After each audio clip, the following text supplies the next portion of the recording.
Қайырлы кеш, балақай. Қалың қалай? Аптаның басы қалай басталды? Балабақшаға, мектепке барып жүрген боларсың. Жақсы. Кәмпитші ата ертегім саған ұнады ма?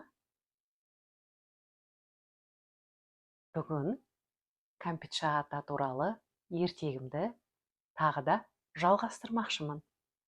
Себебі кәмпитші атаның басынан кешкен оқиғалары өте көп.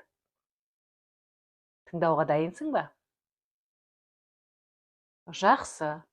Кәмпитші ата ертегісі қызық болса, мен басқа оқиғаларды айтып беремін. Ал бүгін кәмпитші ата кімді қуантты екен? Мен ертегімді бастаймын, ал сен тыңда. Ертеде кәмпитші ата деген ақсақал өмір сүріпті. Ол кісі өз қолымен кәмпит жасап, балаларға таратады екен.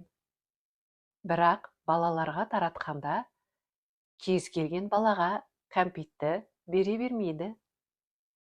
Ол сиқырлы кәмпитін кімде-кім біреуді шын көңілімен қуантса, сол балаға беретін болыпты.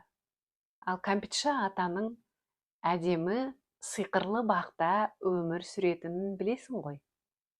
Ол бақтың ішіне кірсең, әртүрлі құстар тамылжыта ән салып, әр тал ерекше майысып, ал әрбір гүл айналасына хош иіс шашып тұрады.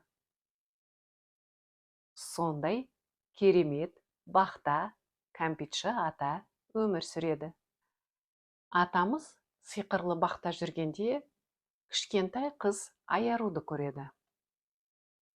Аяру солып бара жатқан ағаштарға су құйып, мұңайып тұрған гүлге ән айтып, көңілдерін жадыратады екен. Және де Аяру ағашпен сырласқанды ұнатады екен. Кәмпитші ата Аярудың бұл мейірімін көріп, өте риза болады. Бақтардағы ағаштар да, гүлдер де, көк шөптер де кереметтей жайқалып, бақты әдемі әуенге бөлей жөнеледі.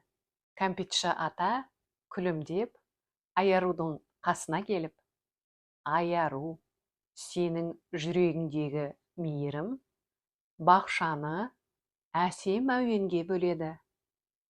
Мына тәттілер сенің еңбегіңнің сыйы, деп Аяруға өзінің сиқырлы тәттілерін ұсынады. Ал Аяру болса, өте мейірімді қыз. Солай ғой? Ол тәттілерді жалғыз өзі ғана жеп қоймай, қасындағы балаларға да үлестіріп береді. Сол күннен бастап сиқырлы бақ күнде қуанышқа толы болады екен. Ал кәмпитші ата болса, әрқашан жақсылық жасаған жанды өзінің тәттісімен қуантуды жалғастырыпты. Балақай, саған бүгінгі ертегім ұнады ма? Сен де жақсылық жасауды ұмытпа. Мүмкін бір күні саған да кәмпитші ата сиқырлы бақта жолығып қалар. Бәрі де мүмкін. Солай ғой? Осындай жақсы көңіл күйде мен ертегімді аяқтайын. Ал сен ұйықтай ғой. Сау бол.